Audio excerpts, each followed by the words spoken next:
Hello everyone, how are we doing today? So today we're going to be going into the skeletal system further and be looking at how bone fracture and repair works. Now I know we haven't talked about any of the bones yet.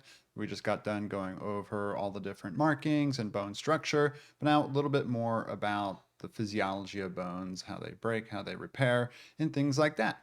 Alrighty, so first here, talking about fractures. Fractures are, of course, when a bone breaks. Now, you can have different natures to these fractures. The big part here is first the position of the bone ends. Sorry, getting my dot in the right spot here. So here, position of the bone ends. What that means is it displaced or is it non-displaced? So by the bone ends, are the ends in position or the ends not in position? So that's called displaced or non-displaced. And then the next way we can compare these is called completeness of break. And these are known as a complete break or an incomplete break. So is the bone broken all the way through? Or is it just a partial fracture? We'll talk about a type of fracture called a green stick fracture, which is a good example of an incomplete fracture. And next classification here is whether the skin is penetrated. So is the bone sticking out of the skin is all that means. So an open or compound fracture is where it's penetrating, and a closed simple fracture is where it's still inside the arm. And then you can classify it further based on location, external appearance, and nature of the break as well. So you can put a bunch of these together then and end up with a whole bunch of different fracture names for a particular type of break. Some breaks also are named after a person, like the Potts fracture and things like that. So you have some that are named a little differently too. So here is an image showing just a couple different fracture examples. First comparison here is a closed versus open. So we just talked about closed versus open up here. That's whether or not the skin is penetrated. And here you can see this femur in an open fracture is sticking out of the thigh in this case. So OpenStax also chooses a few other examples to choose here. Like I said, this isn't um, everything. There's more types of fractures that exist out there. This is showing an example of a transverse fracture. Transverse fracture is when you have a fracture directly across the bone, so straight across all the way through. It's also showing little arrows here because sometimes that can happen from impact. A spiral fracture, it's hard to see a spiral fracture in a 2D way, but it forms a spiral. So imagine the bone twisting. These are common sports injuries of twisting bones, and they end up having sharp ends to them as well. So like I said, the nature of the break plays a role in a lot of these names. Next type of fracture here is a comminuted fracture. Comminuted fracture is one that fragments in a bunch of different pieces. And so this is sometimes from very weak or porous bones, such as an osteoporosis, so older age and things like that, or also can happen from impact as well in the vertebrae and things like that. So a whole bunch of little fracture pieces can form from these types of fractures. You can also have an impact fracture. Like I said, we did talk about possible impact fractures up there, but they can create a unique appearance to them as well. This is that green stick one I was mentioning. So it literally gets its name because like breaking a green twig compared to a dead twig. So a dead twig, when you break it, will break all the way in half, whereas a green stick breaks, but it doesn't go all the way through. And that's kind of what this is here. So this is common in children where their bones are a little softer yet and not completely ossified, a little bit more hyaline cartilage found there. So they don't do that complete break as often. And then oblique is just to be compared with transverse here. It's just a fracture at an oblique angle.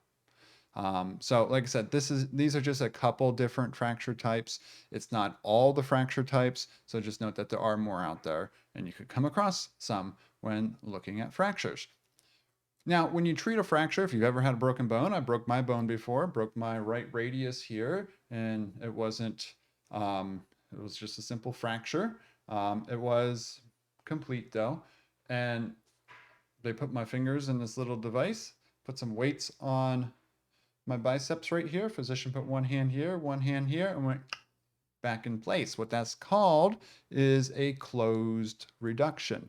So to reduce something, you reduce it back to its normal spot. An open reduction here is when you have to go in surgically and repair it with pins or wires. And then, of course, all of these require immobilization for healing. And then the healing process takes over. So, how does bone healing or bone repair work? Well, the stages here, sorry, this image could be a tad clearer. Um, the first thing, a giant blood clot forms. I know, red on red. It's called a hematoma. And so this blood clot fills this region because all those blood vessels that were in that bone ruptured and broke, and just the area just tries to seal that off. Um, and then when you go in and they give you numbing anesthetic and things like that, they put a needle into that hematoma before they reduce it as well to try to reduce the pain. And then hopefully back in place, and then you put a cast for air cast at first because you have a lot of inflammation at that point as well from that hematoma and your immune system activating to all the cellular debris just from any sprain or fracture, anything like that. Inflammation follows. Um, then you have this thing called the fibrocartilaginous callus.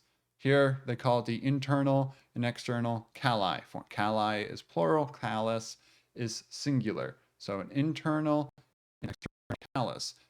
Fibrocartilaginous means fibrous tissue and cartilaginous tissue. Pretty much what this means is there's all sorts of fibers trying to just kind of weakly hold this area together. Mixture between fibrous connective tissue like collagen and also cartilage, hyaline cartilage. Just giving that area some structure to begin the healing process. So that's fibrocartilaginous. Big fun word, fibrocartilaginous callus. And then after a few more weeks goes by, you form something called a bony callus. A bony callus is just trabeculae of spongy bone. So it's just spongy bone. You don't have compact bone on the outside yet. You're still in the healing process. You're still in the cast. But here at this point, the bone is pretty stable.